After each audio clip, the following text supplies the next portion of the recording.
Okay, welcome to Sleep Month. I'm chatting with Jackie Lynch. Jackie, do you want to tell us a little bit about what you do, and then we'll talk about sleep?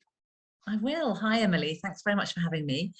So I'm Jackie Lynch. I am a registered nutritional therapist, and my Well Nutrition Clinic is all about supporting women as they go through the perimenopause and the menopause.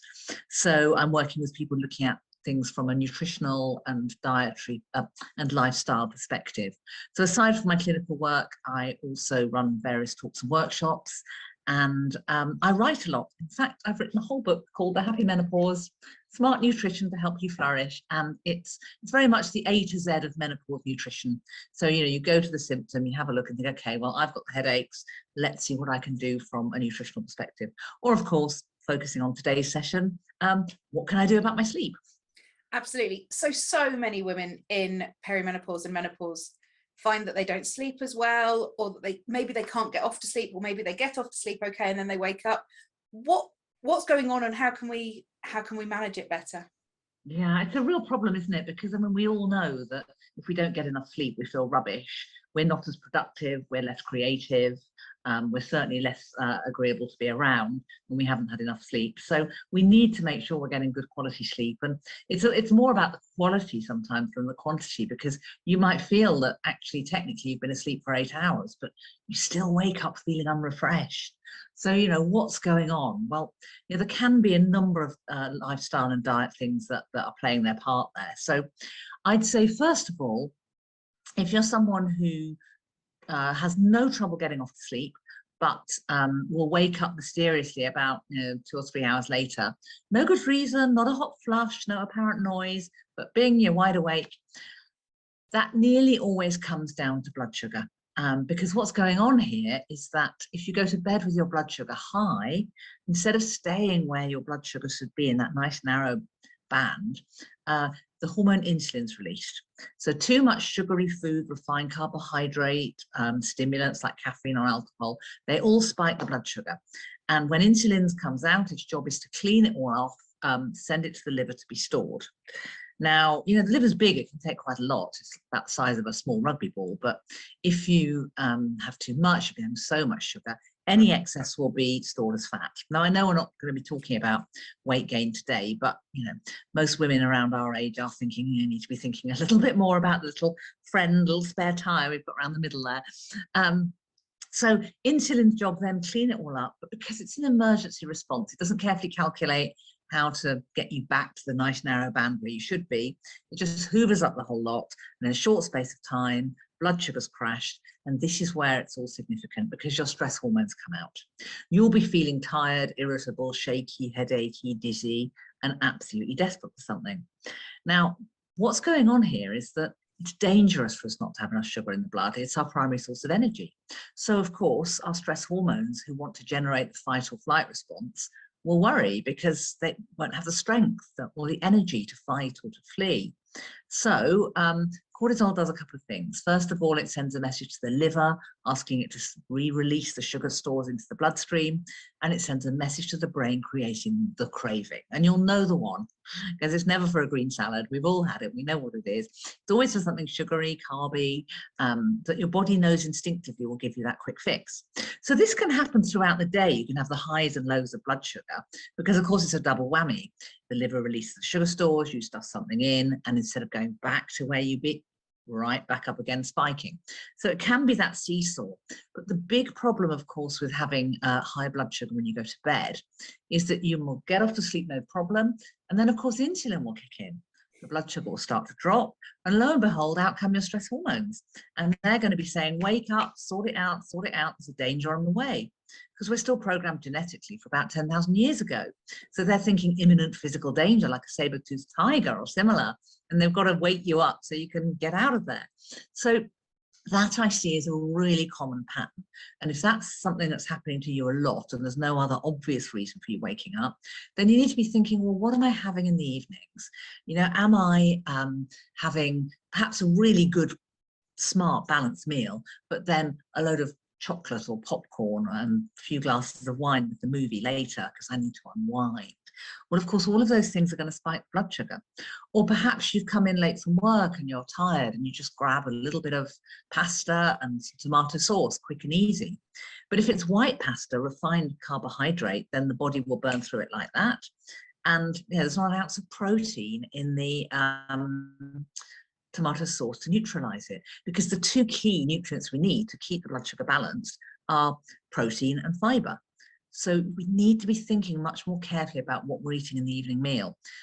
If you tend to eat a lot earlier, perhaps you've got younger children, then that's fine, but think maybe you should be having a protein fiber combo snack before bed, like some hummus with oat cakes or something like that. Or equally, just start to think much more carefully about just not having all those sort of little treats and drinks after supper, because they're just going to set you up for a really poor night's sleep. And even if you don't actually wake up in the night, if your blood sugar's high, cortisol will then be released due to the crash. And what will happen is they'll be working away in the background. So you may still stay asleep, but it'll be a very restless sleep. And basically you wake up feeling really unrefreshed. So if that's common to you, again, worth looking back and seeing what are you doing around that evening meal, because you could be really kicking it off and causing problems.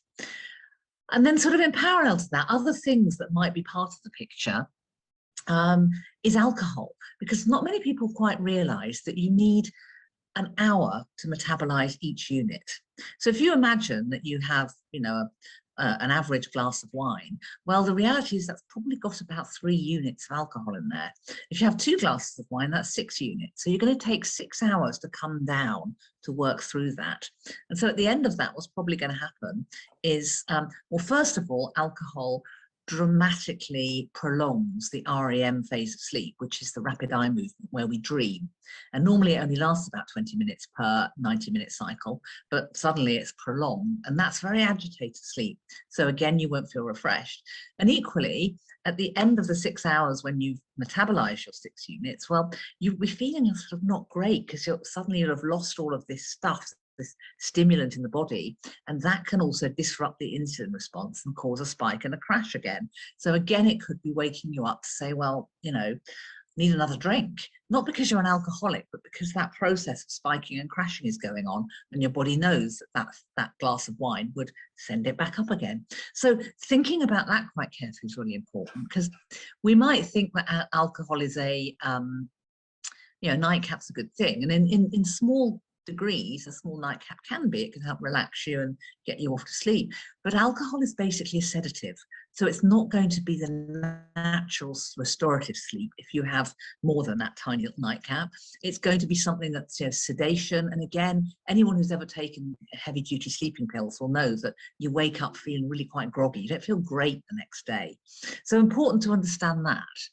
And then I think the other thing that can really sort of have you waking up in the night unexpectedly is the caffeine. Most people know that caffeine disrupts sleep, but lots of people don't quite realize that your ability to metabolize caffeine changes. So you might think, well, it can't be the caffeine. I've always had a cup of coffee after dinner, or a cup of tea or whatever. But maybe you can't anymore. I hate to break it to you, but maybe you can't. So I think it's really smart to do a bit of a caffeine audit and start to work back over the course of the day and just see when your cutoff point is. It might be 4 o'clock, it might be lunchtime. So if you're struggling with sleep, if you still sleep beautifully and everything's fine, well, no worries. And you're probably not listening to this anyway in any case. But if you are, then you should think about the caffeine, because it's hugely powerful as a stimulant and really can muck everything up. That's so helpful, because we've all seen those articles in magazines and newspapers or whatever who say, for a good night's sleep, cut back alcohol, cut back caffeine. And we're sort of like, yeah, okay, I get that, but why? And that makes so much sense now you've explained why, with the blood sugar response and the cortisol response. And I'm like, oh, it sounds ridiculous that I'm sort of going, you'd think I might have picked that up along the way, but your explanation has made it make so much more sense. And I, for one, and I'm sure I can't be alone in this, when people just go, well, you just need to cut back on X, Y, and Z, I go, yeah, whatever, I'm not going to, because I'm going to rebel against you. But when you explain to me about the blood sugar, I'm like, oh, I see. So I'm only Yeah. rebelling against myself. That's not helpful. Yeah, absolutely. And I mean, that's why I think in my nutrition clinic, I think it's important to explain a little bit about the biochemistry, because, you know, we all know we need to eat our greens, but, you know, how often do we? You know, we all know everything in moderation, but how often do we? But when you suddenly realize the cause and effect, you can then make an intellectual decision and think, well, actually, I'm going to take ownership of this because I can see why. It's not just someone being a bit of a killjoy and saying, oh, well, come off the booze, because God, wouldn't a nutritionist say that anyway? But this is why it's important. And that's really, yeah, no, that's been brilliant. Thank you so much for explaining it in a way that makes sense and that can actually help people to make informed decisions. I think that's really important. Oh, I mean, it's important, because then, of course, you've got the other type. I think that's one type of insomnia. But you've got the ones who, once they get off to sleep, they're okay. They just can't switch off. And of course, that's really common for women in midlife, because I think this is frankly the most stressful time of a woman's life. There's just so much going on, not just the hormones and the change in the body, although that alone is a huge stress, but you know, if you've got children, then you've probably got the fabulous clash of the hormones in the household with menopause meeting puberty, or maybe it's empty nest syndrome. And then, of course, with the sandwich generation, there's the elderly relatives we're caring for and worrying about. If you're working, you've probably got more responsibility at work. And somehow the financial pressures and emotional pressures seem to just pile up in midlife. So it's a tough time. So it wouldn't be surprising there's a load of stress going on and your brain's going at a million miles an hour. So, you know, what can you do to sort of get to bed and actually be able to get off to sleep and not wait 3 or 4 hours before exhaustion finally takes you? It is all about that stress response. And of course, what I already said about blood sugar is really important. So again, just remembering that while we can't wave our magic wand, Emily, and get rid of everyone's stress, because we'd be doing so well for ourselves. Wouldn't it be amazing if we could? But you can look at the way your diet does that, generates that stress response. And I've already explained that every time the blood sugar crashes, out come more stress hormones. And I'm guessing that anyone listening to this just really doesn't need any more in the way of stress hormones. So think about your blood sugar, as I've explained, but also start to think about 3 key nutrients that really regulate the body's response to stress. So our B vitamins and our vitamin C both support the adrenal glands. So they will help you to feel more equipped to cope with the challenges of daily life. The stresses will still be there, but you'll be feeling, okay, well, this is a bit of a day, but never mind, as opposed to, I don't know what I'm going to do next. Yeah.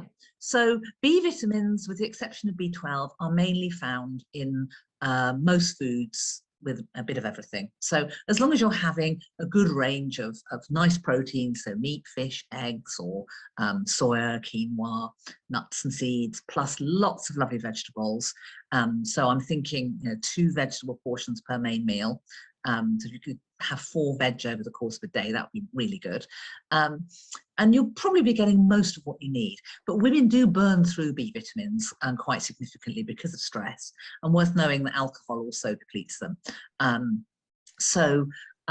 Sometimes, you know, B vitamin complex or a good multivitamin with B's in can just really sort of help just make you feel a little bit more robust, a little bit more resilient.